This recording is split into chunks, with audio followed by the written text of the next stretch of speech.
Hello everyone, welcome to my YouTube channel. Today I am going to do a very basic simulation for those who are going to learn CFD simulation. I will be using Fluent for this CFD simulation. As you are all aware that Fluent is a tool from Ansys. Ansys has a lot of tools. For example, you can see the list of toolbox which are available for my license, but it could vary depending upon your license. When you start workbench, for example, if you write workbench and you get a window something like that, and you get this plain window. The central part is called project schematic, and here you have all those your toolbox. Here you have your menu bar. Before starting simulation, you might want to set your unit. So normally I work in metric unit and in millimeter, but for the time being I am leaving with this one. You can use US and whatever you like, SI, metric, or you can change your custom unit. So you can change all those units over here. Without going into the detail of units, let's start with our simulation. When you want to start simulation in Fluent, here you can see Fluent. So you could see two kind of Fluent. One is Fluent with Fluent meshing, other one is Fluent. Here you can do meshing in Fluent as well, but here only in Fluent you will use Ansys environment for the meshing. In this video we will be using Ansys environment for the meshing, and we will be simulating a Venturi tube. So I'm going to start SpaceClaim. SpaceClaim is a CAD tool provided with the Ansys. So let me delete this one and we will start with our geometry. So here is the interface of SpaceClaim, and then we will go to this design and then sketch mode. Now you can select your tool. So we will be starting with the line. I will start with this line first, this line. Then I'm just making a rough sketch for this Venturi tube. You might aware what Venturi tube is, but let me draw, then we can see what it looks like.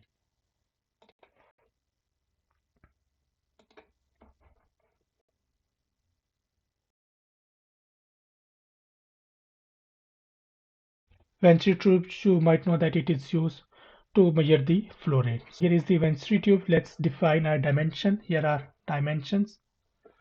Let me delete this one and make a single line. I'm not going into the detail of this CAD thing so that you could learn slowly.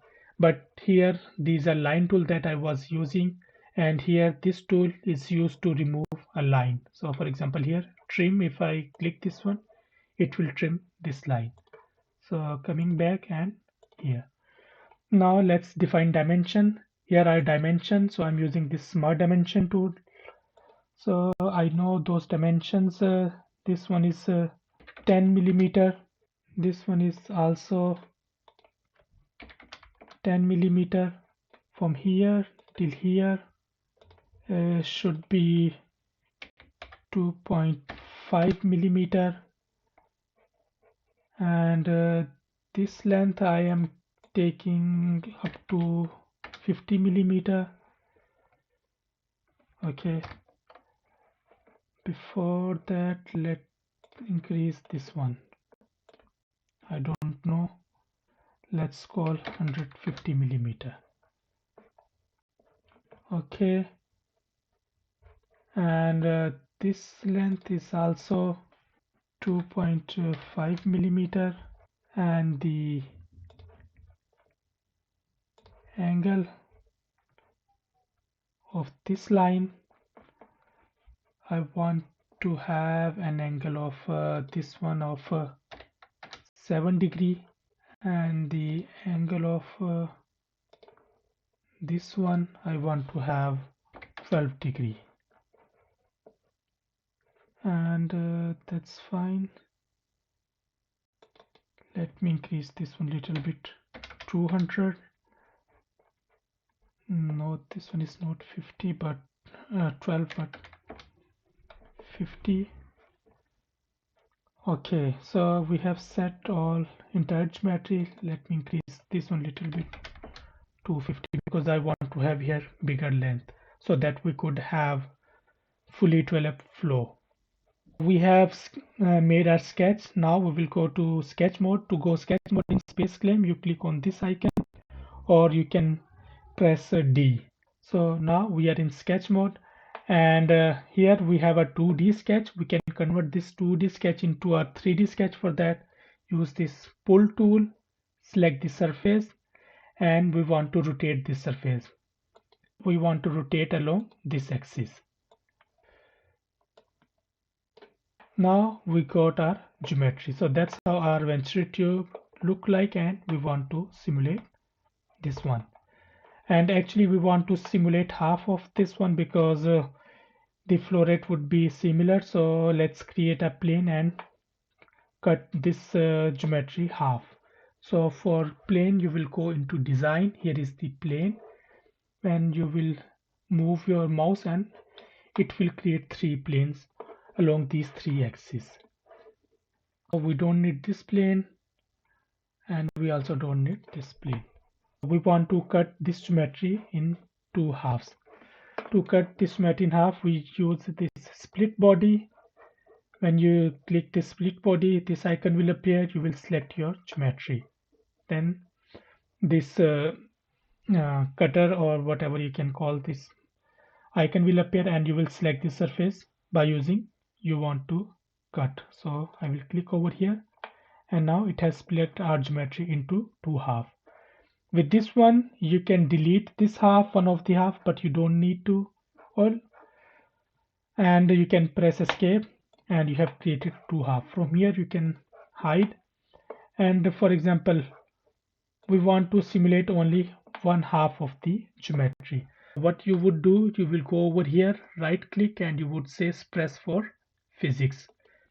When you do press for physics, so it means now this part of the geometry will not be transferred into your next module. Next module would be meshing.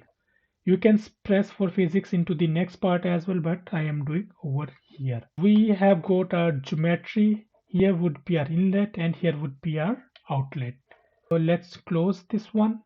So one thing, when you close SpaceClaim, the geometry will automatically save into this your project schematic or into your workbench. But if you close this one, there you have to save your work before. If you will close without saving, it will not be saved. Here is our meshing environment. We can do meshing over here, but before meshing, you need to define your boundary names. That would be transferred to Fluent to define your boundary condition or to assign material, different thing. To define your boundary condition or boundary name, here you have different tools. For example, this one is used to select a surface. If you use this one, it will select entire body. With this one, you can select the edge, and similarly with this one, you can select a node. So we want to select a surface. You can use this one, and with right click mouse button, you can zoom in, or with the wheel, you can also zoom in and zoom out. This one, and then right click here, you will see create name selection. In create name selection, you can give it a name. I can say inlet, and click OK. We will see where those names are going. And then we will come over here, select this one. You can right click, or on the keyboard you can press N. When you will press N, that is the shortcut key for create name selection. And we can give it a name as outlet. And then this one, again we can say press N. We can say symmetry, because this one will be our symmetry boundary condition. And dress, you don't need to assign any name, but you can do that, it's up to you. So I'm giving name for this very first simulation so that we can use this one for creating boundary layers. Press N, and walls. As I said, if you will not give name to any of the boundary, when it will transfer to Fluent will consider them as wall. If you know that all rest of the geometry will be used as a wall, so you don't need to assign. We have assigned our name when you will come over here, and these are the name selection. You can check. This one is inlet, here are outlet, here are wall, and here is our symmetry. So we have created our name selection. First of all, when you come over here and you press generate, it will create a mesh with all default settings. Says your mesh is ready, you cannot see mesh over here. For that you have to come over here. Okay, let me go back and let's say clear generated data. When there will not be any mesh, so you can see there will be this lightning sign. And when you can see here is a green tick mean this one is the fully defined, and it can be used for further simulation or you can move further. But fully defined doesn't mean that there will not be any error. Fully defined mean it is taking some default value and you might need or might not need to change this one. It's up to your requirement. For meshing, you can right click over here and say generate mesh, or you can on top in the home you can use this button. So it's up to you. You can see generate mesh, and after that you can see the mesh has been generated. It has generated a default mesh which seems pretty coarse, and we can play around with some parameters. When you click over here on the meshing, and you can see here all these meshing settings that you can play around. Mainly you will be working in the sizing. Today we will go very little settings, but still we will try to make a better mesh or finer mesh. Element size, this one is your maximum element size. For the timing it is saying the element size is 12.55 millimeter. Seems pretty coarse, and we can say we want to have 4 millimeter. And now you can see this pink line or pink color. It means now this mesh is not updated or this mesh is obsolete. Then here is the growth rate. Growth rate mean the change from one element to second element. That is 20%. So it means that is the maximum growth rate. Could be smaller than that, but it cannot be bigger than that. And actually this one is the maximum element size. We want to keep it 4. And then this is the defeaturing size. Defeaturing size mean it defines your smallest element. If your element will be smaller than this one, it will defeature that element or it will combine neighboring element. Then curvature. Curvature is used whenever you have some curvature in your meshing. Curvature is this one here. You have a lot of curvature in your geometry that you can control sizing of your curvature boundary with this angle. Without going into the detail of this angle, if you make this angle smaller, so your meshing will be finer. Then capture proximity. Proximity is used, for example, at such places where you have a very narrow boundary or wherever you have a narrow surfaces. In capture proximity, if you say yes, and here you can define how many elements should be there in proximity. For the timing, let's say no. Let's update our mesh or say generate mesh, and let's see what we get. Still it seems pretty coarse because here we need to have much finer mesh. We can do a lot of things. For example, one thing we can do, let's take this one and we can say for this one and this one. We are saying okay, here we want to have let's say 10 elements. For that you will select these two edges, right click, and you will say insert sizing. In insert sizing you can define the element size or you can define number of division. I am saying number of division should be 10. And now let's do that, and now this one is fine. Okay, one thing I am just using the default meshing, and you can see it is creating hexa mesh because this geometry is pretty much straightforward or simple geometry. That's why it is creating structure mesh. But if your geometry would have been complex, so normally it creates tetrahedral. Actually, there is no much difference. The result would be same with the tetrahedral and the structure mesh. Only in tetrahedral you would have higher element. But if it does not create a structure mesh by default, so you can do it by doing insert method, and then you would select geometry, and here in method in automatic you can use this multi-zone meshing. Do not use hexadominant because hexadominant you can get hexa mesh, but that would be really difficult to refine mesh oil to get a good quality mesh in complex geometry. Multi-zone is a good way of doing meshing. Multi-zone try to create hexa mesh wherever it is possible. If it is not possible to create hexa mesh over there, so it will create tetra mesh. Otherwise, it will create hexa mesh. But anyway, you don't need to bother about if you are getting tetra mesh because the result would be same with the tetra mesh. Okay, here we got a pretty good mesh, but one thing, the element in this direction are not fine enough, so we can find our element in this direction. For that, we can define number of element, let's say here, because you can see these elements are lines are going straight. If we say okay, here we want to define edge sizing, and we can say not element size but number of division, and we can say 20, and then generate mesh, and then you can see your mesh and it has created your fine mesh. Again, the element size, actually I should reduce this element size because then it will make it finer over here. There are different ways to make finer mesh.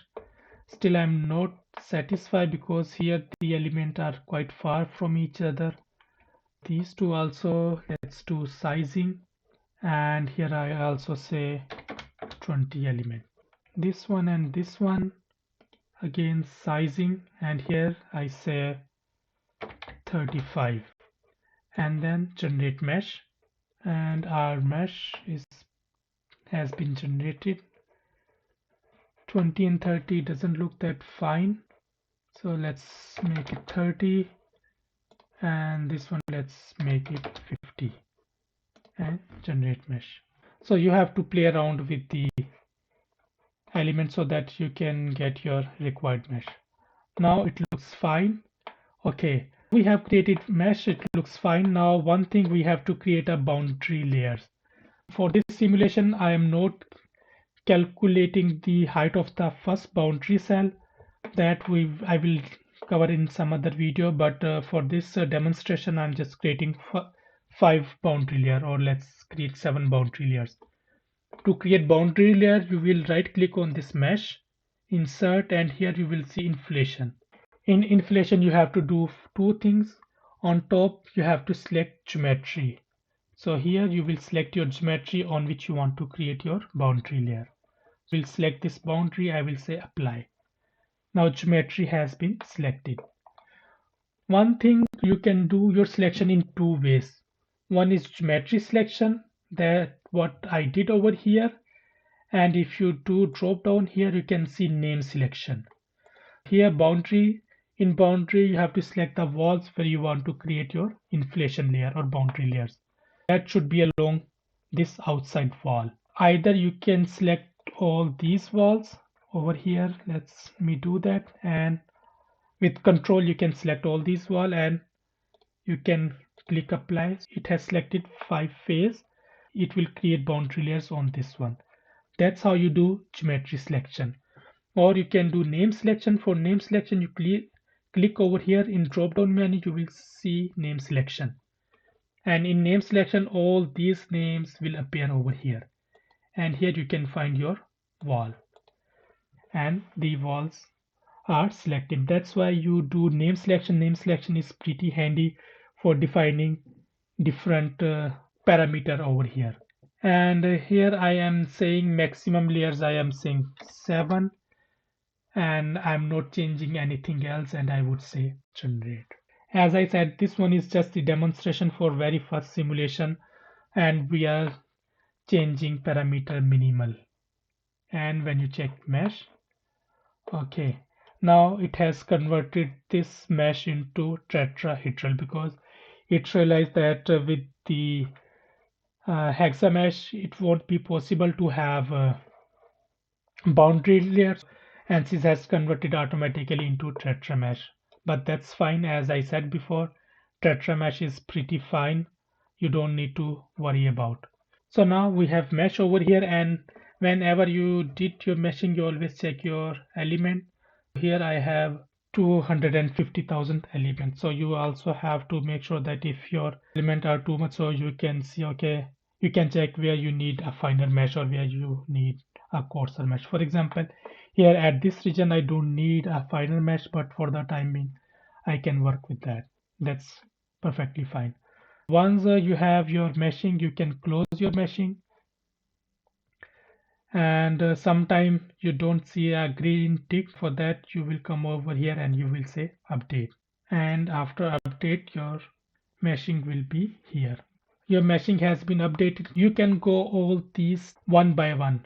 You can work with meshing only when you can see green tick over here, or it means it is updated. And now we can go this setup. If there wouldn't be this green tick, it means we wouldn't be able to work with the Fluent.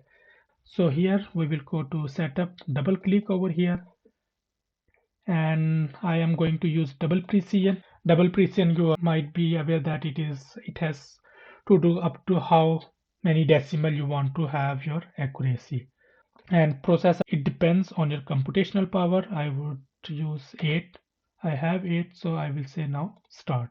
Here is my geometry, and you can see through display that my meshing is also here, and you can display mesh display down here somewhere. So here you can edges,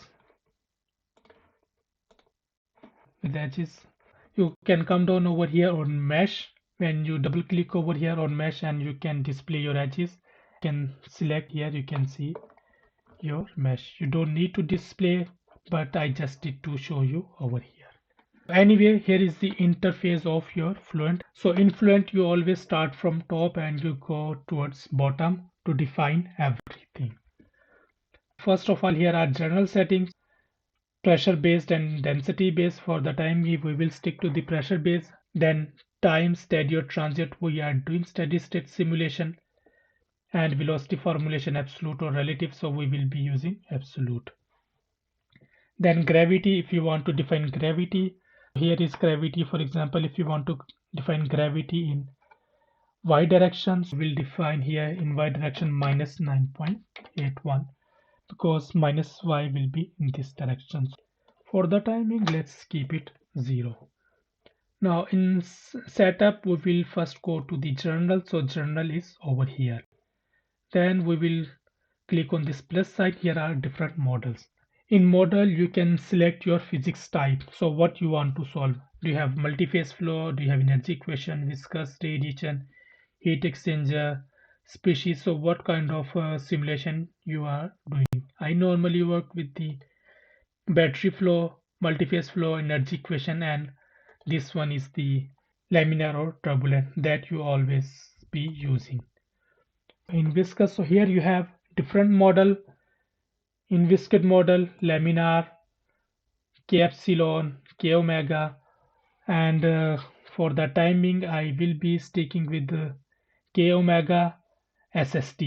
So this one is the default model, and I will be using default model, and that you have to define as per your requirement. Normally k omega or k epsilon default with default setting are being used, so I'm using k omega SST, and I'm not changing any of these parameters. So we have selected model, and we can minimize this one. Then material.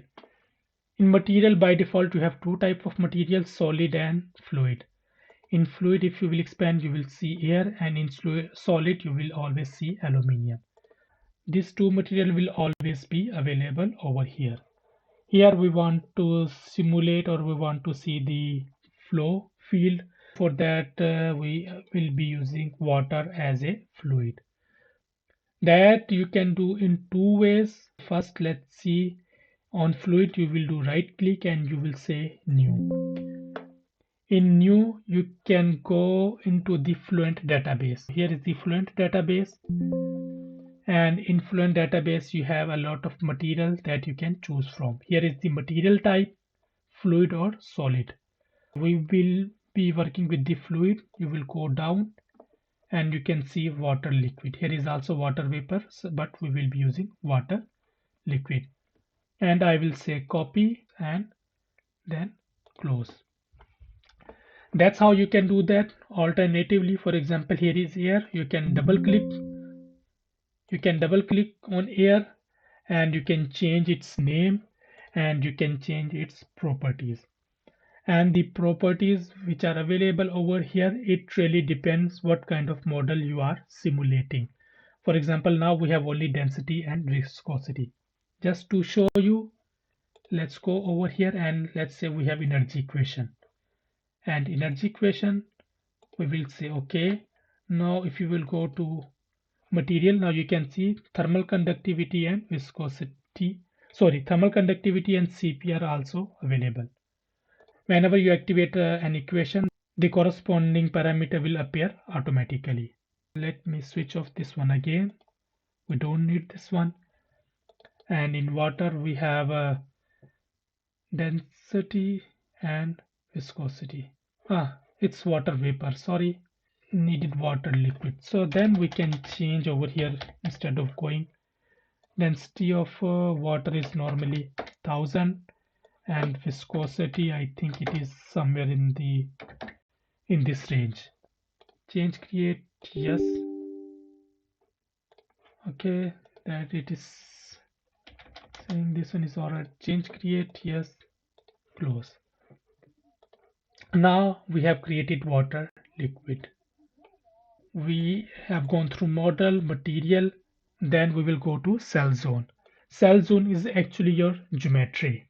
So now we have only one cell zone, that is fluid. But sometime when you have multi-zone, so some of the zone could be present as a solid. You can change its type. For that you will do right click over here and you will go to the type and you can change its type. Let's say its type is solid, and now it has changed its type to solid, but we want to do a liquid simulation, or sorry, flow simulation, so it will be fluid. Now we have fluid and we want to assign this liquid water to our fluid. For that you will double click on this one and here you will see material name. By default it will always take air, and here you can assign in drop down. You will see all the fluid material will be available over here, or you can select liquid over here. These are some options. It depends on different kind of simulation. So normally you might be working with porous zone, frame, motion, 3D fan zone, source term. So it depends what kind of simulation you are doing. Anyway, we have selected water liquid and we can say apply and close. Minimize this one material. Now we will go to boundary condition. In boundary condition you will always see inlet, outlet, internal, symmetry might be available, sometime might not be available, and we can always check inlet to see if it has read your correct boundary conditions. You can always right click and you can display. You can see it has displayed my inlet. And similarly, let's say I also want to check outlet, so you will do right click. Now here you can do two things. You could do display or you could do add to active window. If you will click display, so it will display only outlet and it will hide this inlet. If you want to see both, you will do add to active window. Now it will display both of them. Seems like it has read correct boundary condition. It's a good practice to give a reasonable name. Fluent try to categorize based on the names. And symmetry and add to active window. And you can see here are our symmetry. For wall, let's say we just want to display, we don't want to do add to active window. Display, and you can see it has hidden all other three parts and displayed only wall. Seems correct, but we have to assign value to our inlet. For inlet momentum, all these are grayed out because it depends if you are doing thermal simulation or other simulation, then those will be activated. Velocity, magnitude and normal to boundary. Normal to boundary mean it will always take normal to boundary, but there are other do condition you can do component. There you can define each component, or you can do component and direction, magnitude and normal to boundary is always good way for defining. Velocity, let's say we have 0.5 meter. I'm not sure if it is good enough or not, but let's say 0.5 meter per second. Initial gauge pressure is 0 Pascal, leave as it is. Then turbulent intensity, that you have to know beforehand, that you always estimate beforehand. For medium turbulent, 5% is a good value. Turbulent intensity, I use intensity and length scale. The maximum length scale could be equivalent to the diameter. Diameter is 20 millimeter. So I'm just taking 0.055 millimeter. That you can calculate by yourself, that you have to do for your simulation. We have defined our inlet, then internal. Internal is just the rest of the field. So we have defined inlet, outlet, symmetry and wall. What is in between, that is called internal or interior. We don't need to do anything in interior. We don't need to do anything at outlet, but we will open and see. So here gauge pressure, at the outlet you define how much pressure. So at one side you define your velocity, and the other side you define your pressure. And here also I'm defining length scale, that should be 0.005. Prevent reverse flow, normally I activate this one. It prevent if there is any reverse flow on the outlets, that I would do apply, or let's leave it as it is, apply and close. Okay, sometime at inlet you might want to define different kind of boundary condition. That you can do, for example, for that you would do right click, type, and you can define, do you have velocity inlet, do you have pressure inlet, far field, mass flow inlet. So there are different kind of boundary condition. Normally you might define mass flow inlet or pressure inlet. It's up to you what kind of inlet or outlet you have. By default it take velocity inlet. If you had given it a name as a mass inlet, then it would have translated as a mass flow inlet. Anyway, similarly outlet, you can change its type if you have different type of outlet.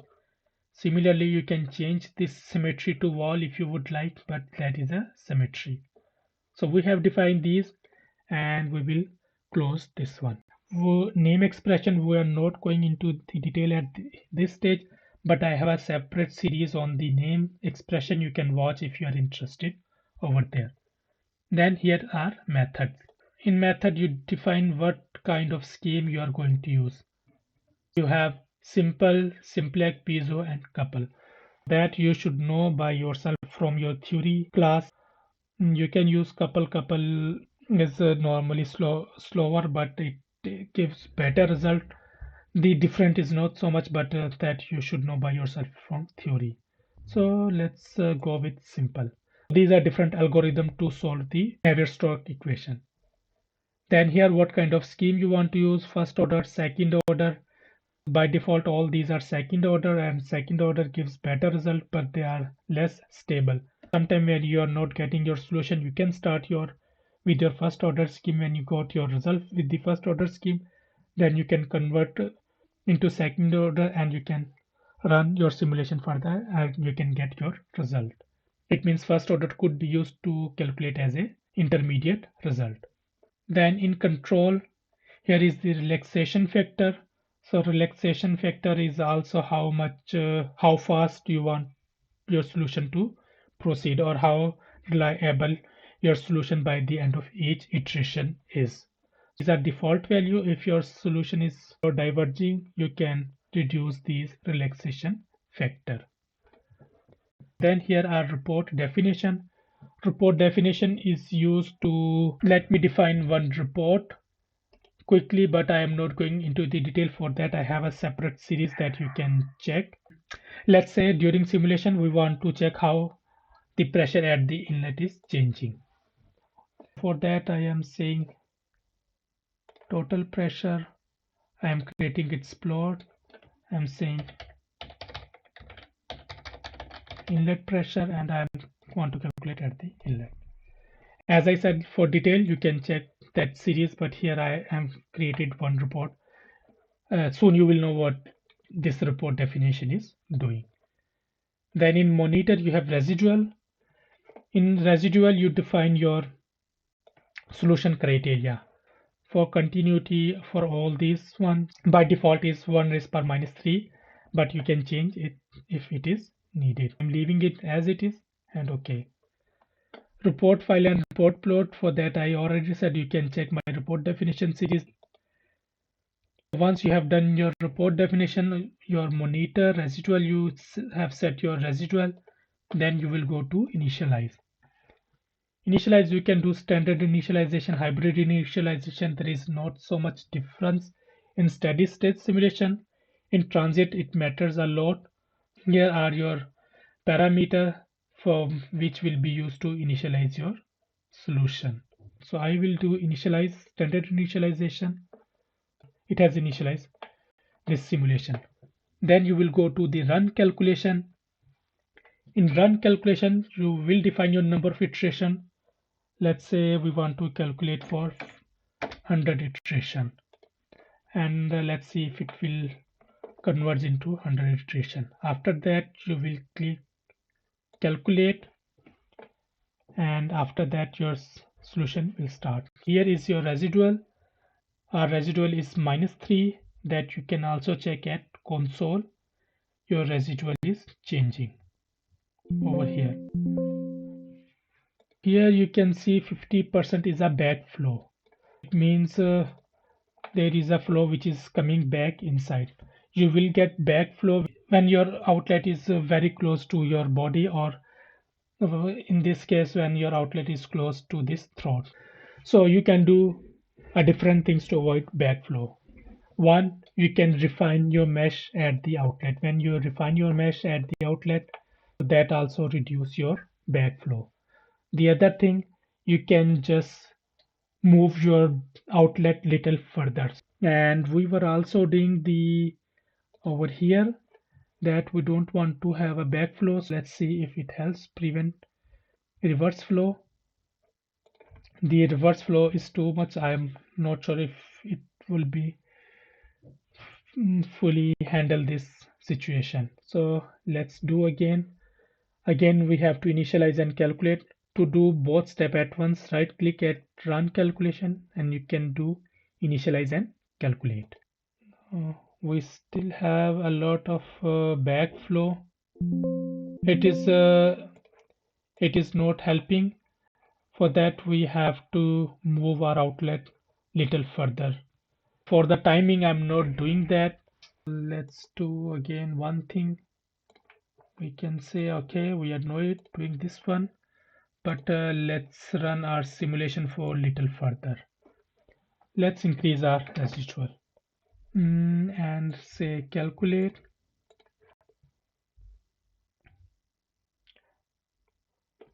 If you run your simulation for little longer, it might reduce your backflow, but okay. Reverse flow is not reducing. For that I have to shift my outlet little further, but I'm not doing that for the timing. I just wanted to show you the workflow, but definitely we will look at our results.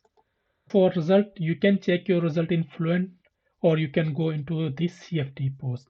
Today we will be checking in Fluent only. Here when you go into the result, contour, and here in contour. In contour here you can check your let's say velocity profile and velocity magnitude, and we want to check velocity profile on all those. For that, to select all these you can hit this tick button. It will select all these and you can say save display. Okay, It looks really bad. I think the velocity, it is kind of chalk flow. Velocity is too high for this kind of flow. We might try to reduce the velocity. Let's say, because I said before, I don't know if the velocity would be enough. Might be possible this one is really small and the velocity is too high. For boundary condition, let's go to inlet. Instead of 5 meter, let's say 1 meter, and now try to run. Okay, now let's check our velocity. Okay, still velocity doesn't look good. The velocity is going much higher. Here you can see it is going up to 56 meter per second. Maximum velocity 56 meter per second. There we have some kind of divergence over here. Okay, we can try to do a few things. Let's try to do with couple, because couple sometimes gives better result. So let's see if it helps. Otherwise we can play around with this scheme or our factor. So okay, still we are having a lot of backflow, reverse flow, but it is stabilizing. Now it is stabilizing. That's good. Now it seems good. Let's check our result after some simulations. Okay, now it looks better.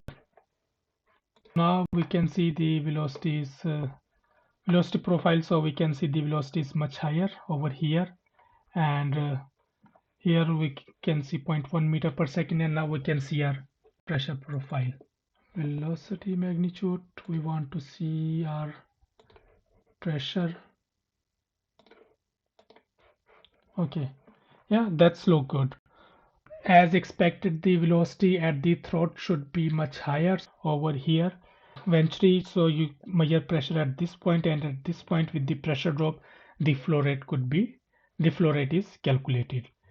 The mesh was not fine enough for this kind of analysis, because here you need to have a lot of boundary condition and much finer mesh, but we are getting some results. We can display our mesh and see how it looks like. Okay, that looks fine. So for that you need to check your y plus. Let's check our y plus if it makes sense.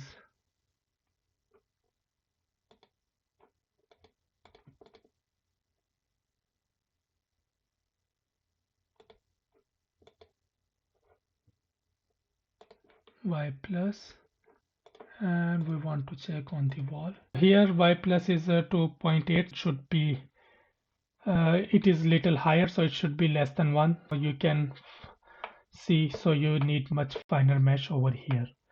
But anyway, we are getting some results, and that looks plausible, or the results look feasible, and the velocity is much higher at the throat as expected. So you always have to play around. So as I mentioned before, the with couple you get good result, but it is much slower, or sometimes you have to reduce your relaxation factor, you have to change your scheme, or you have to change your order, then you get some results. That's how you can run your simulation using Ansys-FLuent. There are a lot of things that you need to learn, or you can play around, but that was a brief introduction. So that's it for today. I hope you found this video helpful. Thank you for watching, and see you in the next video.